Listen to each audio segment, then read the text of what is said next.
Everyone welcome to let's study YouTube platform. हम BPSC TRE 2 का preparation कर रहे हैं, जिसमें हम साइंस को पढ़ रहे थे चैप्टर वाइज। ठीक है, तो हमने कक्षा 6 का और कक्षा 7 का पूरा पढ़ चुके हैं हम लोग। ठीक है, तो अभी हम चलिए कक्षा 6 का है, इसको हम क्वेश्चन सारा सॉल्व कर लेते हैं जो हमारे एससीईआरटी और एनसीईआरटी में क्वेश्चन दिए हुए हैं। ठीक है, क्योंकि इससे एग्जाम में डायरेक्ट क्वेश्चन बन जाते हैं। तो चलिए हम पहला क्वेश्चन देखते हैं। हमारा पहला चैप्टर था भोजन, यह कहाँ से आता है। इसमें जो पहला क्वेश्चन दिया गया है इसको देखते हैं। निम्नलिखित में से कौन सर्वाहारी की श्रेणी में आता है। पहला ए शाकाहारी, दूसरा बी मांसाहारी, जिनमें एक साथ ए तथा बी दोनों के गुण हो तथा इनमें से कोई नहीं। तो हमने बताया था कि सर्वाहारी जो होते हैं उसमें ए और बी दोनों, ठीक है, शाकाहारी और मांसाहारी दोनों आते हैं। ठीक है, तो इसमें हमारा ऑप्शन कौन सा सही होगा, ऑप्शन सी इसमें से सही है। ठीक है, चलिए फिर हम अगला क्वेश्चन देखते हैं। ठीक है, अगला क्वेश्चन हमारा है कि मधुमक्खियों जो होती हैं वो फूलों से मकरकंद एकत्र कर इसे भंडारित करती हैं, क्योंकि अर्थात मधुमक्खियाँ फूलों से मकरकंद क्यों एकत्रित करती हैं। तो हम ऑप्शन ए देखते हैं, फूल और उनका मकरकंद वर्ष में केवल कुछ समय ही उपलब्ध होता है। ऑप्शन बी, मधुमक्खियों में से अधिक शहद खाने की प्रवृत्ति होती है।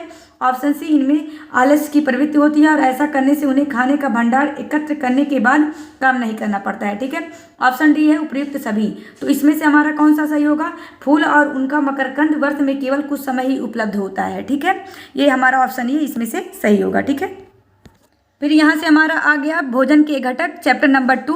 इसमें हम देखते हैं, तो पहला क्वेश्चन देखते हैं, निम्नलिखित में से कौन सा भोजन के पोषक तत्वों में सम्मिलित है। ठीक है, इसमें ऑप्शन ए दिया है खनिज लवण, ऑप्शन बी है विटामिन, ऑप्शन 3 है आहारी रेशे या रुक्षांश जिसको कहा जाता है। ठीक है, चलिए फिर हम इसमें देख लेते हैं। ऑप्शन केवल एक और दो, केवल 2, 1, 2 और 3। ठीक है, तो हमने बताया था कि जो भोजन के पोषक तत्व होते हैं खनिज, ये जो खनिज लवण होते हैं, विटामिन होते हैं, ठीक है, और ये कार्बोहाइड्रेट, वसा, ये सब क्या होते हैं, भोजन के पोषक तत्व होते हैं। बट ये जो आहारी रेशे और रुक्षांश होता है ये हमारे शरीर को पोषक प्रदान नहीं करता है। ये क्या करता है, ये बिना पचे हुए भोजन को बाहर निकालने में हमारी मदद करता है केवल। ठीक है, तो इसमें से कौन सा ऑप्शन सही होगा कि खनिज लवण और विटामिन, तो केवल 1 और 2 ये सही है, बाकी का ये आहारी रेशे जो है ये गलत है। ये कार्बोहाइड्रेट का ये भोजन के पोषक तत्वों में नहीं आता। ठीक है, आहारी रेशे और रुक्षांश। ठीक है, चलिए फिर हम अगला क्वेश्चन देखते हैं। ठीक है, अगला क्वेश्चन हमारा है भोजन के घटक में ही भोजन के विभिन्न पोषक तत्वों के संदर्भ में निम्नलिखित कथनों पर विचार कीजिए। पहला है कार्बोहाइड्रेट तथा वसा हमारे शरीर को मुख्य रूप से ऊर्जा प्रदान करते हैं। ऑप्शन बी है प्रोटीन तथा खनिज लवण हमारे शरीर की वृद्धि तथा अनुरक्षण के लिए आवश्यक है। ऑप्शन सी है विटामिन हमारे शरीर की रोगों से रक्षा करते हैं। ठीक है, तो इसमें से हम जब देखते हैं तो चलिए देखते हैं, कार्बोहाइड्रेट तथा वसा हमारे शरीर को मुख्य रूप से ऊर्जा प्रदान करते हैं, सही है। प्रोटीन तथा खनिज लवण हमारे शरीर की वृद्धि देते हैं, ये भी सही है।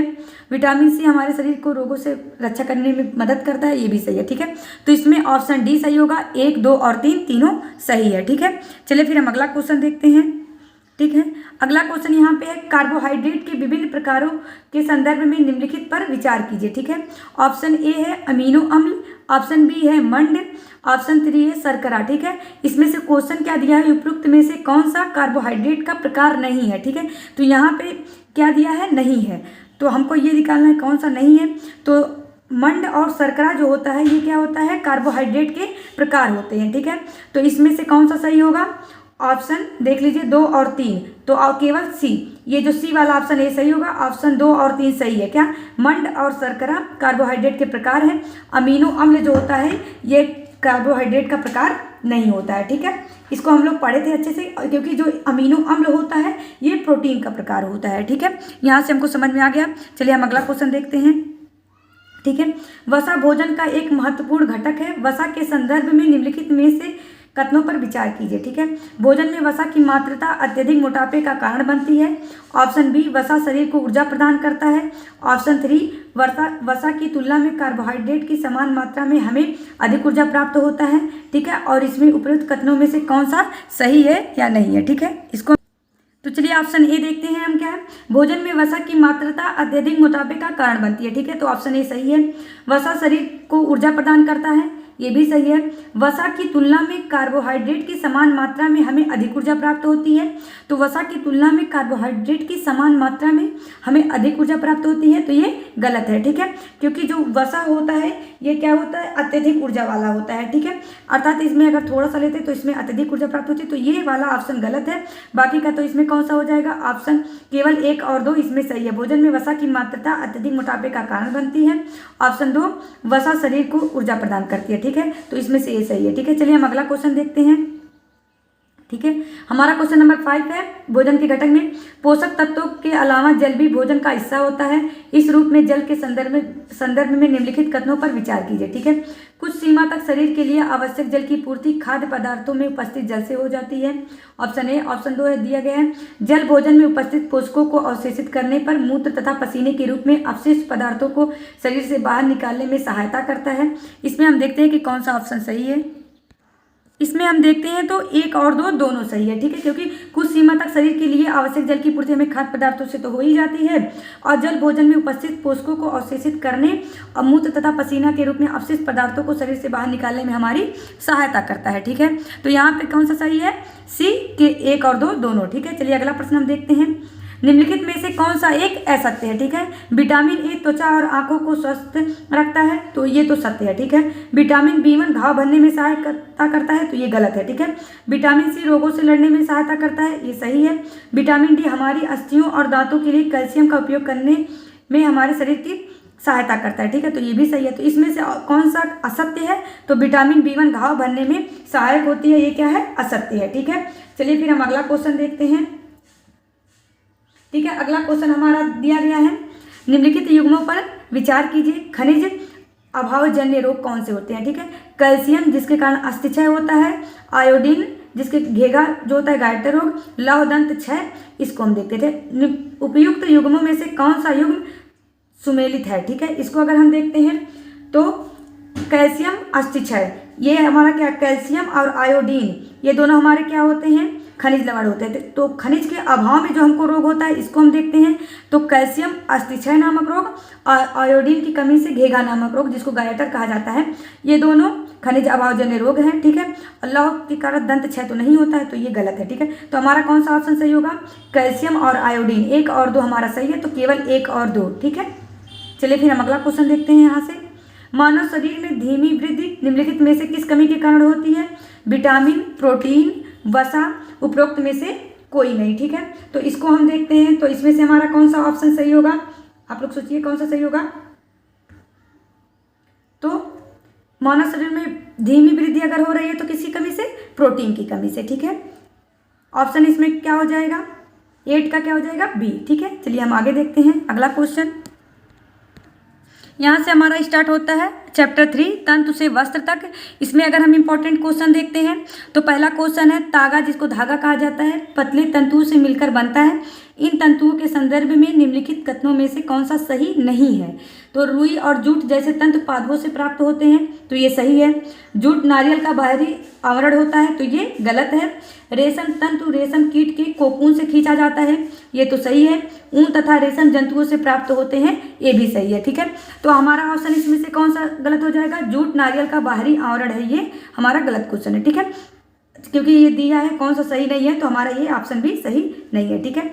अगला क्वेश्चन हम देखते हैं, निम्नलिखित पर विचार कीजिए, फ्लैक्स, पॉलिएस्टर, नायलॉन, एक्रिलिक, रेशम उपयुक्त तंतुओं में से कौन सा संश्लिष्ट तंतु का उदाहरण है, ठीक है। संश्लिष्ट तंतु का कौन सा उदाहरण है, तो इसको देखते हैं, तो फ्लैक्स, पॉलिएस्टर और नायलॉन, एक्रिलिक और रेशम, इसमें से अगर हम देखते हैं तो हमारा पॉलिएस्टर, नायलॉन और ये जो एक्रिलिक होता है ये हमारा क्या है, ये संश्लिष्ट तंतु है, ठीक है। और जो हमको ये प्राकृतिक रूप से प्राप्त होता है रेशम और फ्लैक्स, ये दोनों क्या है हमारा, ये 1 मिनट, तो फ्लैक्स और जो रेशम होता है ये कैसा तंतु है, प्राकृतिक तंतु है, जबकि हमारा 1 मिनट, जबकि हमारा पॉलिएस्टर, नायलॉन और एक्रिलिक जो है ये हमारा कैसा है, संश्लिष्ट तंतु है। तो इसमें से कौन सा ऑप्शन सही होगा, ऑप्शन ये 2, 3, 4, ठीक है, ये हमारा संश्लिष्ट तंतु है, ठीक है। हम इसको अच्छे से पढ़ाए हुए हैं, आप लोग पढ़ सकते हैं उसको अच्छे से। 1 मिनट, अगला चैप्टर हमारा हमारा वस्तुओं के समूह बनाना। ठीक है, तो इसमें पहला क्वेश्चन जो दिया गया है, निम्नलिखित पर विचार कीजिए। पहला है ऑक्सीजन, सिरका, मिट्टी का तेल और नींबू का रस, इनमें से कौन सा जल में विलीय है। ठीक है, कौन सा जल में मिल जाएगा, तो ऑक्सीजन में मिल जाएगा, सिरका भी मिल जाएगा, मिट्टी का तेल नहीं, नींबू का रस जो है ये भी नहीं मिलेगा। ठीक है, तो इसमें हमसे देखते हैं कि कौन सा इसमें से है, कौन सा जल में विलीय है। ठीक है, तो इसको हम देखते हैं। तो इसमें से अगर हम जल में विलीय देखते हैं तो इसमें से जल में विलीय ऑक्सीजन भी है, सिरका भी है, नींबू का रस। तो 1 2 4 किसमें दिया गया है, 1 2 4, ये ऑप्शन सी जो है ये सही है, मिट्टी का तेल जल में विलीय नहीं है। ठीक है, अगला क्वेश्चन हम देखते हैं, निम्नलिखित पर विचार कीजिए। हाथ की हथेली, तेल लगा कागज, गत्ते का डिब्बा और कांच। ठीक है, इसमें से क्वेश्चन जो दिया गया है इसको हम देखते हैं, तो क्या है, उपयुक्त में से कौन सा पदार्थ पारभासी है। ठीक है, पारभासी मतलब क्या होता है, ट्रांसपेरेंट मतलब क्या है, जो मतलब हमको हल्का हल्का दिखे ना, मतलब पूरा एकदम ना दिखे। ठीक है, तो इसमें से हम देखते हैं तो कौन सा है, हाथ की हथेली, क्या इसे पारभासी है, तो तेल लगा गत्ता, गत्ते का डिब्बा और कांच। तो इसमें से कौन सा सही होगा, तेल लगा कागज, जो तेल लगा कागज होगा, यही ऑप्शन केवल बी जो होगा ये सही होगा, ये पारभासी होगा। ठीक है, और हाथ की हथेली ये अपारदर्शी होगा, गत्ते का डिब्बा ये भी अपारदर्शी होगा और कांच क्या होगा, पारदर्शी होगा। ठीक है, चलिए फिर हम अगला चैप्टर का क्वेश्चन देखते हैं। अब अगला चैप्टर है हमारा पदार्थों का पृथक्करण। इसमें पहला क्वेश्चन हम देखते हैं, तो पदार्थों के पृथक्करण के संदर्भ में निम्नलिखित पर विचार कीजिए। ठीक है, निष्पावन, निस्तारण और निस्यंदन उपयुक्त में से कौन सा पृथक्करण की विधि नहीं है। ठीक है, 1 मिनट, तो कौन सा नहीं है, तो 1 मिनट, उपयुक्त में से कौन सा पृथक्करण की विधि या विधियां हैं। ठीक है, तो 1 और 2, केवल 2, केवल 1 और 3, 1 2 और 3, तो क्या है, तीनों है, पृथक्करण की तीनों विधियां हैं। ठीक है, तो इसमें से कौन सा सही हो जाएगा, ये ऑप्शन डी। ठीक है, चलिए फिर हम अगला क्वेश्चन देखते हैं, पृथक्करण की विधियों के प्रयोग के संदर्भ में निम्नलिखित में से कौन सा कथन सही नहीं है। इसमें से हमको देखना है कौन सा सही नहीं है, तो ऑप्शन ए, किसी मिश्रण के कणों के माप में अंतर का उपयोग चालन तथा निस्यंदन प्रक्रियाओं द्वारा पृथक्करण में किया जाता है। ठीक है, तो ये सही है, क्योंकि चालन प्रक्रिया में चालन छन्नी का प्रयोग किया जाता है। इसमें मिश्रित अवयव के बड़े कणों को चालकर अलग कर लिया जाता है। अधिक महीन अशुद्धियों को छानने के लिए कपड़े अथवा फिल्टर पत्र का उपयोग करते हैं। इस प्रक्रिया को निस्यंदन कहते हैं। दोनों प्रक्रियाओं में मिश्रण के कणों के माप में अंतर का उपयोग किया जाता है। ठीक है, इसमें हम देख लेते हैं। फिर ऑप्शन बी है, रेत और जल के मिश्रण में रेत के भारी कण तली में बैठ जाते हैं और अवसादन की विधि द्वारा जल को उड़ेलकर पृथक किया जाता है। ठीक है, तो इसमें हम देखते हैं, तो मिश्रण में जल मिलाने पर भारी अवयव के तली में बैठ जाने के लिए जो प्रक्रम होता है उसको अवसादन कहा जाता है। ठीक है, अवसादित मिश्रण को बिना हिलाए जल को मिट्टी सहित उड़ेलने की क्रिया को निस्तारण कहा जाता है। ठीक है, लेकिन तो इसमें क्या दिया गया है, अवसादन, तो इस वजह से ऑप्शन बी गलत हो जाएगा, क्योंकि बिना हिलाए अगर जल को हम उड़ेल दे रहे हैं, उसको हम पृथक कर दे रहे हैं, तो वो निस्तारण कहलाता है। ठीक है, तो इसमें से ये ऑप्शन गलत हो जाएगा, ऑप्शन बी, क्योंकि यहाँ तक तो सही था कि मिश्रण में जल मिलाने पर भारी अवयव तली में बैठ जाते हैं। ठीक है, इस प्रक्रम को तो अवसादन कहा जाता है। ठीक है, लेकिन तो अवसादन विधि द्वारा उसको जल को अलग नहीं किया जाता, किसके द्वारा, उड़ेल कर निस्तारण विधि द्वारा किया जाता है। ठीक है, तो इस वजह से ऑप्शन बी गलत है। अगला है, द्रव तथा उसमें अविलेय पदार्थ के अवयवों को निस्यंदन विधि के द्वारा पृथक किया जाता है, ये सही है। वाष्पन की विधि का प्रयोग द्रव में घुले ठोस को पृथक करने में किया जा सकता है। ठीक है, तो ये भी सही है, तो ऑप्शन बी हमारा गलत हो जाएगा, क्योंकि यहाँ पे निस्तारण रहेगा। ठीक है, चलिए फिर हम आगे देखते हैं। चलिए फिर हम अगला क्वेश्चन देखते हैं कि अगला क्वेश्चन क्या है, 1 मिनट रुकिए। ठीक है, अगला क्वेश्चन हमारा, जिस विलयन में कोई पदार्थ एक सीमा के बाद और अधिक ना घोला जा सके, ऐसे विलयन को निम्नलिखित में क्या कहा जा सकता है, संतृप्त विलयन, असंतृप्त विलयन, कोलाइडी विलयन, जल। तो ऐसे को जिसमें क्या और अधिक ना घोला जा सके उसको संतृप्त विलयन कहा जाता है। ठीक है, इतना समझ में आ गया। चलिए फिर हम आगे देखते हैं अगला क्वेश्चन।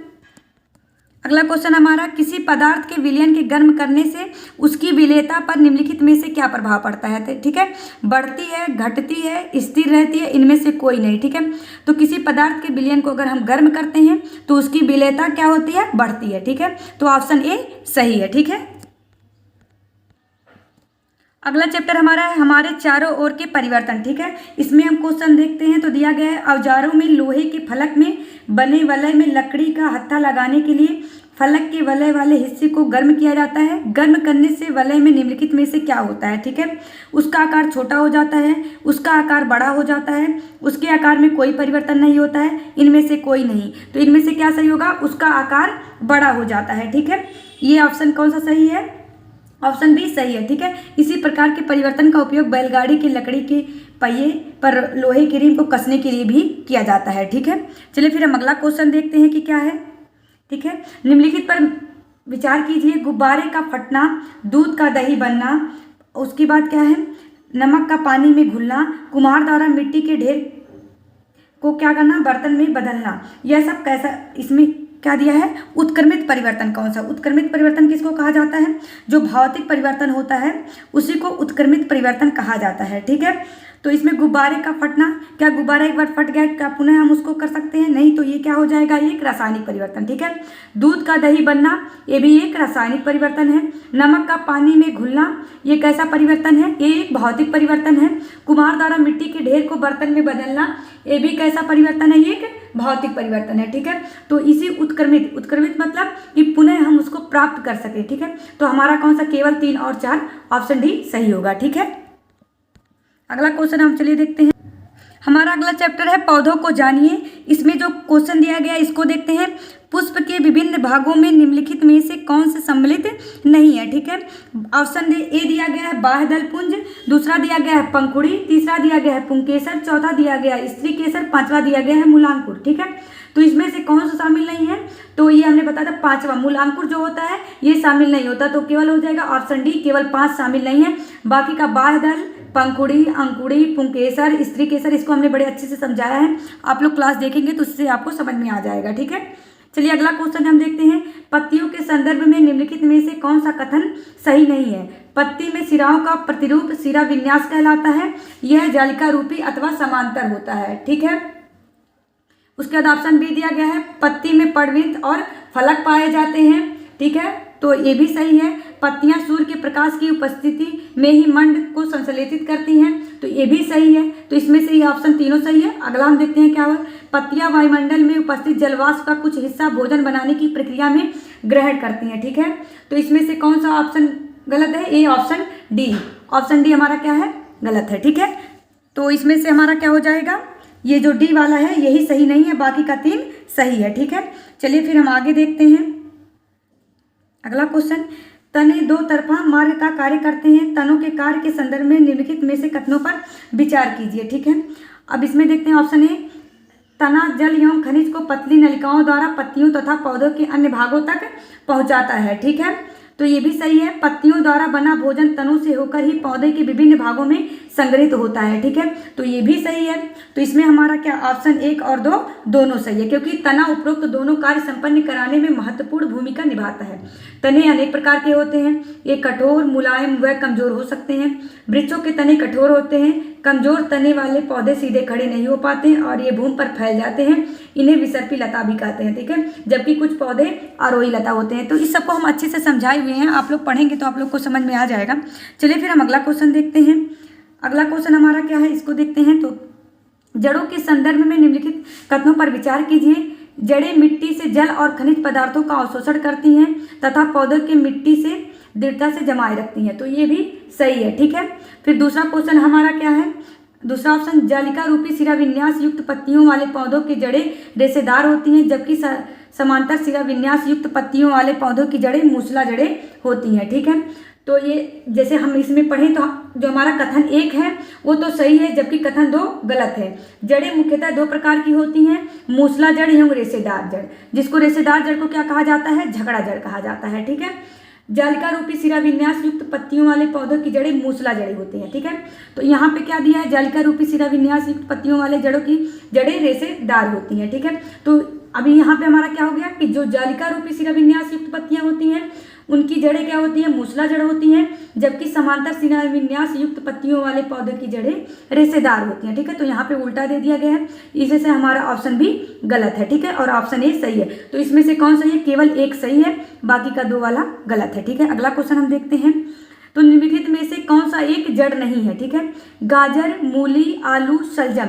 तो हमने इसको बड़े अच्छे समझाया था कि जो गाजर होता है जड़ होता है, मूली भी जड़ होता है, आलू एक तना है। हमने बताया था जिसमें ऐसे मूसला जड़ के टाइप में ऐसे बना रहेगा वो क्या होगा, वो सब जड़ होंगे। बाकी आलू हमारा क्या होगा, एक तना है, ठीक है। तो यहाँ से हमारा ये तैयार हो गया। अगला क्वेश्चन चलिए हम देखते हैं फिर। निम्नलिखित में से कौन से प्रकाश संश्लेषण की क्रिया के लिए आवश्यक है? क्लोरोफिल, कार्बन डाइऑक्साइड, ऑक्सीजन, जल, प्रकाश। तो इसमें से कौन सा आवश्यक है इसको हम देखते हैं। तो हमारा क्लोरोफिल भी आवश्यक है, कार्बन डाइऑक्साइड भी आवश्यक है, फिर ऑक्सीजन, तो ऑक्सीजन तो इसके लिए आवश्यक नहीं होता है प्रकाश संश्लेषण के लिए। जल आवश्यक होता है, प्रकाश आवश्यक होता है। तो हमारा ये ऑप्शन 3 नहीं रहेगा। बाकी तो इसमें देखते हैं कौन से ऑप्शन में है। तो 1, 2, 4, 5 ये आवश्यक है, बाकी ऑक्सीजन आवश्यक नहीं है, ठीक है। तो चलिए फिर हम आगे अगला क्वेश्चन देखते हैं अभी, ठीक है। अगला चैप्टर हमारा है शरीर में गति। इसमें हम क्वेश्चन पढ़ते हैं। तो दिया गया है मानव शरीर की पेशियों के संदर्भ में निम्नलिखित में से कथनों पर विचार कीजिए। संकुचन की अवस्था में पेशी छोटी, कठोर एवं मोटी हो जाती है, यह अस्थि को खींचती है, ठीक है।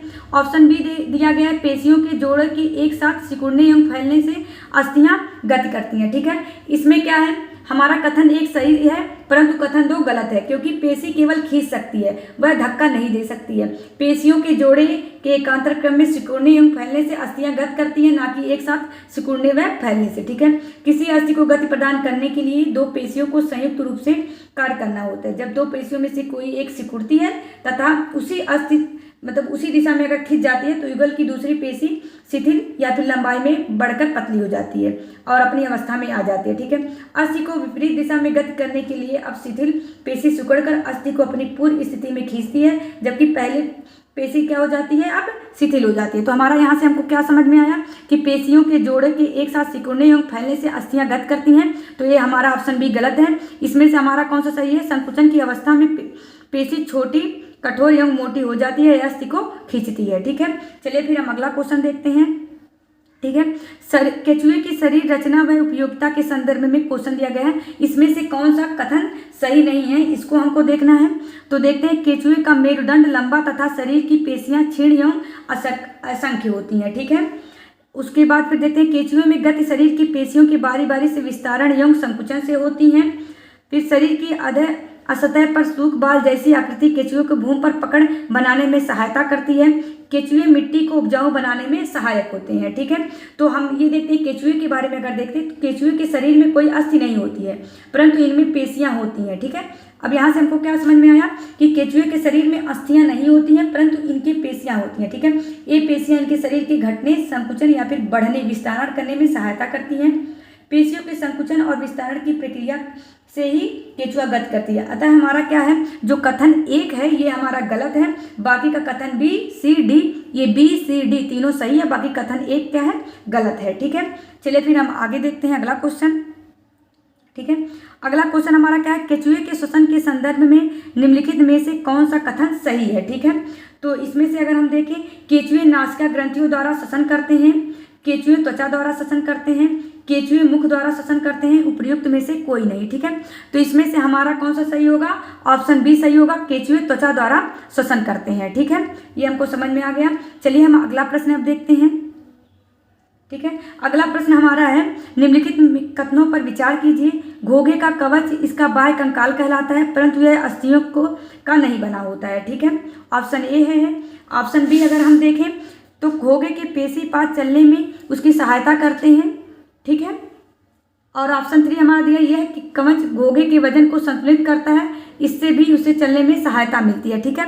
तो उपयुक्त कथनों में से कौन सा सही है, तो घोघे का कवच इसका बाह्य कंकाल कहलाता है परंतु यह अस्थियों का नहीं बना होता है, ठीक है। तो ये ऑप्शन ए हमारा क्या है, ये सही है, ठीक है। उसके बाद हम जो इसका दूसरा देखते हैं, यह कवच एकक यूनिट का होता है और यह घोघों के चलने में सहायता नहीं करता, यह घोघे के साथ खींचता है। जो हमारा ऑप्शन 3 दिया गया है, ये कवच घोघे के वजन को संतुलित करता है, इससे भी उसे चलने में सहायता करता है, तो यह चलने में सहायता नहीं करता है, ठीक है। तो ये हमारा ऑप्शन 3 जो है ये गलत है। बाकी दूसरा दिया है घोघे के पेशीपात चलने में उसकी सहायता करते हैं, ठीक है। तो ये सही है। अतः हमारा ऑप्शन कौन सा सही है, ऑप्शन 1 और 2 वाला जो ऑप्शन ए दिया गया है, 1 और 2 दोनों सही है, बाकी तीसरा गलत है। ठीक है, चलिए फिर हम अगला क्वेश्चन देखते हैं। अगला हम देखते हैं, हमारा चैप्टर 9 है सजीव विशेषताएं एवं आवास। ठीक है, तो इसमें पहला क्वेश्चन दिया गया है कि पौधों और जीवों में अनुकूलन के संदर्भ में निम्नलिखित कथनों पर विचार कीजिए। पौधे और जीवों के विशिष्ट लक्षण एवं स्वभाव जो उन्हें एक आवास विशेष में रहने के लिए अनुकूल बनाते हैं, अनुकूलन कहलाता है। ठीक है, तो ये सही है। मैदानी क्षेत्र के एक व्यक्ति को ऊंचे पहाड़ी क्षेत्र में तीव्र गति से सांस लेनी पड़ती है, परंतु थोड़े दिनों बाद वह सहज हो जाता है। यह अनुकूलन का सटीक उदाहरण है। ठीक है, तो ऑप्शन 2 गलत है, क्योंकि अनुकूलन अल्पकाल में नहीं होता, ये हजारों वर्षों में आए परिवर्तनों के प्रति पौधों व जीवों के अनुकूलन से संबंधित होता है। ठीक है, मैदानी क्षेत्र के व्यक्ति को अगर पहाड़ी क्षेत्र में जाने पर सहज होने से कुछ दिन लगते हैं। ये परिवर्तन अल्प अवधि से संबंधित होते हैं। अल्प अवधि में किसी एक जीव के शरीर में होने वाले छोटे छोटे परिवर्तन को अनुकूलन कहा जाता है। यह परिवर्तन हजारों वर्षों में अनुकूलन से भिन्न होता है। ठीक है, तो ये हमारा जो ऑप्शन बी है ये गलत है। ठीक है, तो इसमें से कौन सा सही है? केवल एक सही है। ठीक है, चलिए फिर हम अगला क्वेश्चन इसमें देख लेते हैं। किसी सजीव का परिवेश जिसमें वह रहता है आवास कहलाता है। आवासों में विभिन्न घटक उपस्थित होते हैं। इन घटकों के संदर्भ में निम्नलिखित कथनों में से कौन सा कथन सही है? ठीक है, इसको हम देखते हैं। तो ऑप्शन ए हमारा दिया गया है, किसी आवास में पाए जाने वाले जीव, पौधे एवं जंतु उनके जैविक घटक होते हैं। ऑप्शन 2 दिया गया है, चट्टान, मिट्टी, वायु, जल जैसी अनेक निर्जीव वस्तुएं आवास के अजैव घटक होते हैं। फिर सूर्य का प्रकाश एवं उष्मा जैसे ऊर्जा घटक इन दोनों घटकों में सम्मिलित नहीं होते हैं। ठीक है, इसके बारे में अगर देखते हैं तो उपयुक्त हमारा जो ये तीनों कथन है, ये एक मिनट हो जाइए आप लोग। इसमें से हम देखते हैं तो ये हमारा किसी आवास में पाए जाने वाले सभी जीव, पौधे एवं जंतु उसके जैव घटक हैं, ये सही है। चट्टान, मिट्टी, वायु एवं जल जैसी अनेक निर्जीव वस्तुएं आवास के अजैव घटक हैं, ये भी सही है। सूर्य का प्रकाश एवं उष्मा के जैसे ऊर्जा घटक इन दोनों घटकों में से किसी में सम्मिलित नहीं होते हैं, तो ये हमारा ऑप्शन 3 गलत है।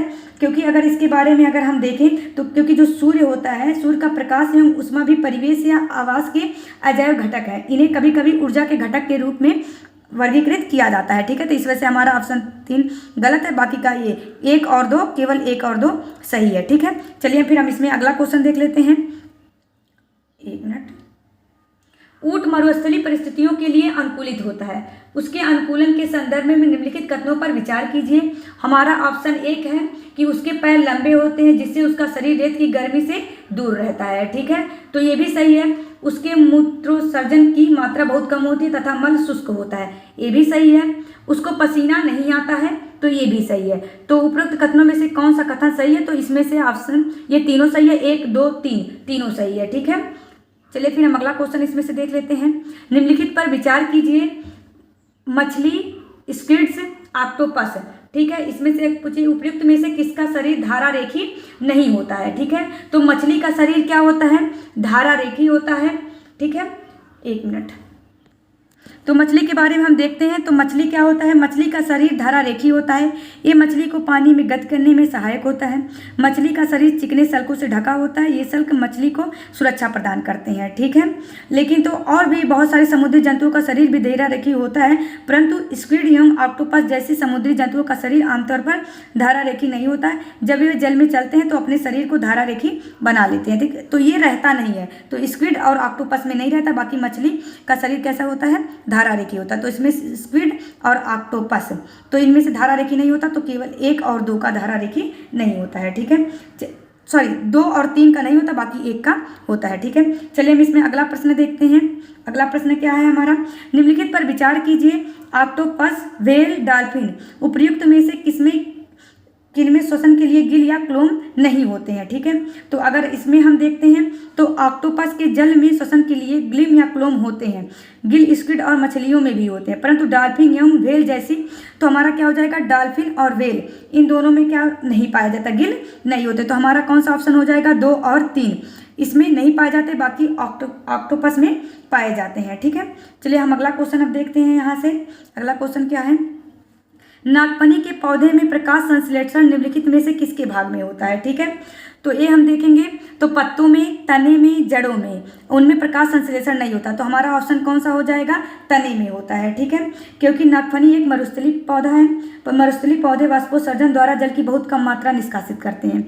मरुस्थलीय पौधों के में या पत्तियां या तो अनुपस्थित होती हैं या बहुत छोटी होती हैं। कुछ पौधों में पत्तियां कांटों का रूप ले लेती हैं।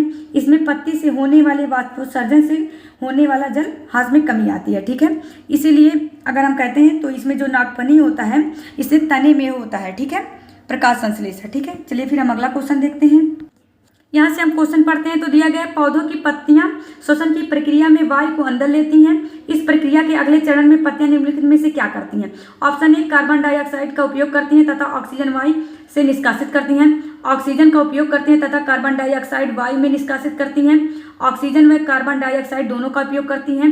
ऑक्सीजन व कार्बन डाइऑक्साइड दोनों वायु से निष्कासित करते हैं। तो इसमें अगर हम देखें तो जो पौधे होते हैं श्वसन क्रिया में गैसों का आदान प्रदान मुख्यतः उनकी पत्तियों द्वारा होता है, तो हमने पढ़ा है। पत्तियां में सूक्ष्म रंध्र पाए जाते हैं, वायु को अंदर लेती हैं तथा ऑक्सीजन का उपयोग करती हैं। वे कार्बन डाइऑक्साइड निष्कासित करती है। जैसे मनुष्य अपने अंदर ऑक्सीजन लेता है तथा कार्बन डाइऑक्साइड बाहर करता है, वैसे भी पेड़ पौधे भी करते हैं, ठीक है। परंतु प्रकाश संश्लेषण की क्रिया में पौधे प्रकाश की उपस्थिति में वायु की कार्बन डाइऑक्साइड का उपयोग करते हैं भोजन बनाने के लिए तथा ऑक्सीजन छोड़ते हैं। केवल दिन के समय ही ये भोजन बनाते हैं, जबकि श्वसन क्रिया ये दिन रात करते हैं। दोनों ही निरंतर चलती रहती है। भोजन की प्रक्रिया में निष्कासित ऑक्सीजन की मात्रा पौधे द्वारा श्वसन में उपयोग की गई ऑक्सीजन की अपेक्षा बहुत अधिक होती है, ठीक है। तो यहाँ से हमको क्या समझ में आया कि पेड़ पौधे भी ऑक्सीजन ही ग्रहण करते हैं और ये क्या निकालते हैं? कार्बन डाइऑक्साइड निकालते हैं। परंतु ये दिन में भोजन का निर्माण करते हैं प्रकाश संश्लेषण द्वारा, तो तब ये CO2 गैस लेते हैं। तो यहाँ से आप लोग कंफ्यूज मत होइएगा कि तो यहाँ से हमारा क्या ऑप्शन सही हो जाएगा कि आप ये पौधे पत्तियां भी श्वसन की प्रक्रिया में ऑक्सीजन का उपयोग करती हैं तथा कार्बन डाइऑक्साइड वायु से निष्कासित करती हैं, ठीक है। तो ये हमारा ऑप्शन बी सही है, ठीक है। चलिए फिर हम अगला क्वेश्चन देखते हैं इसमें, ठीक है। अगला क्वेश्चन हमारा दिया है निम्नलिखित में से किसमें श्वसन प्रक्रिया संपन्न होती है, ठीक है। तो इसमें पौधे में, जीव में, बीज में, ठीक है। तो इसमें देखें तो अगर हम देखें श्वसन प्रक्रिया किसमें होती है तो पौधे में भी होता है, जीव में भी होता है और बीज में भी श्वसन प्रक्रिया होता है। तो हमारा 1, 2, 3 तीनों ऑप्शन हमारा सही है, ठीक है। यहाँ से हम अगला प्रश्न देखते हैं। प्रश्न नंबर 9, निम्नलिखित पर विचार कीजिए। उत्सर्जन, उद्दीपन के प्रति अनुक्रिया और प्रजनन, ठीक है। उपयुक्त में से कौन से, अगर इसमें से देखें तो उपयुक्त में से कौन से सजीवों, जंतुओं और पौधों दोनों के लक्षणों में सम्मिलित है, ठीक है। तो इसमें से देखें तो उत्सर्जन भी है, उद्दीपन के प्रति अनुक्रिया भी है और प्रजनन भी है। ये जंतु और पौधे दोनों लक्षणों में सम्मिलित हैं। अतः ऑप्शन 1, 2 और 3 तीनों सम्मिलित हैं, ठीक है, तीनों सही है, ठीक है। चलिए फिर हम अगला क्वेश्चन अब देखते हैं। अगला चैप्टर हमारा गति एवं दूरियों का मापन। पहला क्वेश्चन है निम्नलिखित में से लंबाई का एसआई मात्रक कौन सा है? मीटर, फुट, ए और बी दोनों, उपयुक्त में से कोई नहीं, ठीक है। तो अगर हम लंबाई का एसआई मात्रक देखें तो क्या होता है? मीटर होता है। ऑप्शन ए हमारा सही है, ठीक है। अगला प्रश्न हम देखते हैं। निम्नलिखित युग्मों पर विचार कीजिए। वाहन सरल रेखीय गति होता है, ठीक है, 1 मिनट। और उसके बाद पंखा आवर्ती गति होता है, झूला वर्तुला गति होता है। तो इसकी चलिए हम समझ लेते हैं। तो वाहनों की गति हमारा क्या होता है? सरल रेखीय गति होता है, ठीक है। जब वस्तुएं सरल रेखा के अंतर्गत गति करती हैं तो ऐसी गति सरल रेखीय गति कहलाती है। तो हमारा ऑप्शन ए सही है। जब कोई वस्तु इस प्रकार की गति करती है कि उस वस्तु की किसी नियत बिंदु से दूरी समान होती है, तो इस प्रकार की गति क्या कहलाती है? वर्तुला गति कहलाती है, ठीक है। जैसे पंखा, घड़ी की सुई, कुम्हार के चाक आदि की गति कैसी होती है? वर्तुला गति होती है, ठीक है। तो पंखा की गति कैसी होती है? वर्तुला गति होती है, ठीक है। ऐसी गति जो एक निश्चित समय अंतराल के पश्चात अपनी गति को दोहराती है, ठीक है, तो उसको क्या कहा जाता है? आवर्ती गति कहलाता है, ठीक है।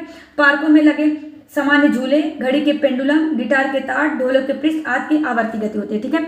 तो ये जो पंखा होता है ये वर्तुला गति होता है और जो झूला होता है ये आवर्ती गति होता है, ठीक है। तो ये देखिए यहाँ पे उल्टा, ये दोनों गलत हो गए हैं। अतः हमारा केवल एक सही है। सरल रेखीय गति कौन सा? वाहन सरल रेखीय गति करता है, ठीक है।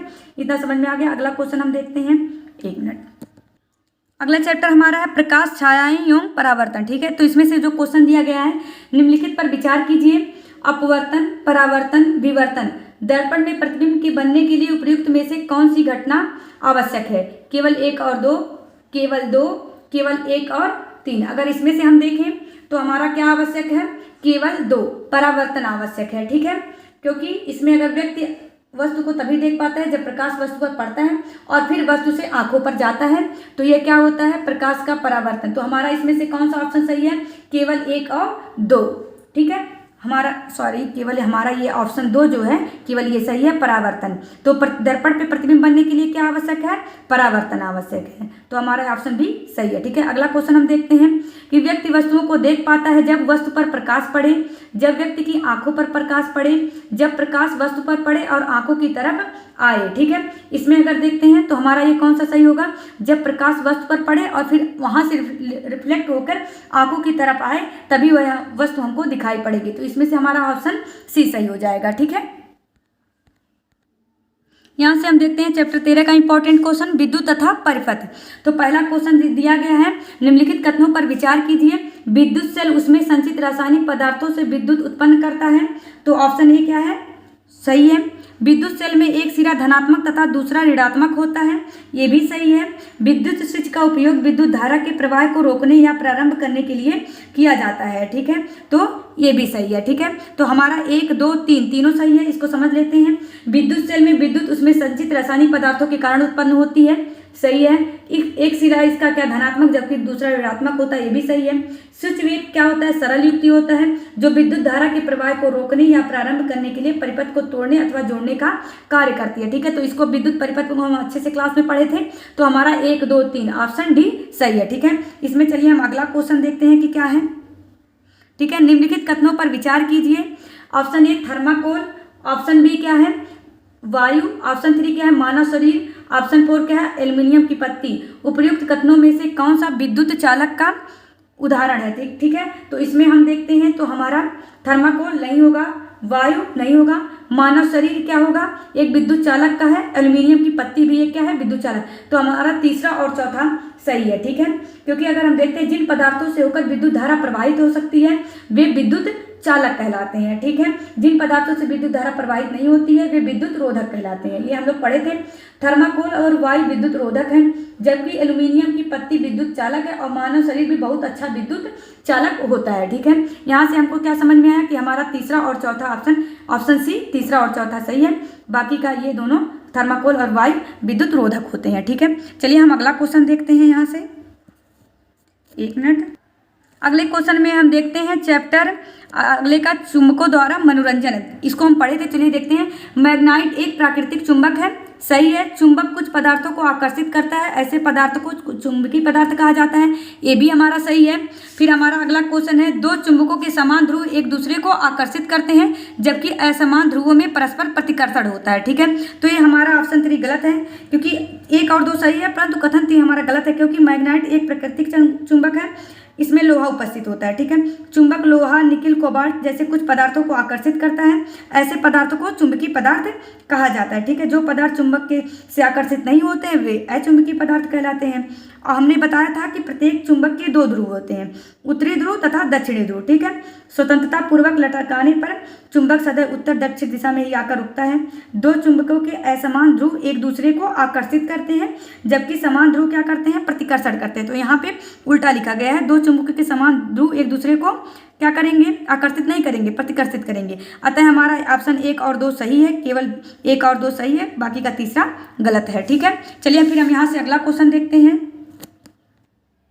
अगला चैप्टर है हमारा जल, जिसको देखते हैं। निम्नलिखित पर विचार कीजिए। पहला ऑप्शन है वाष्पन, वाष्पोत्सर्जन, संघनन।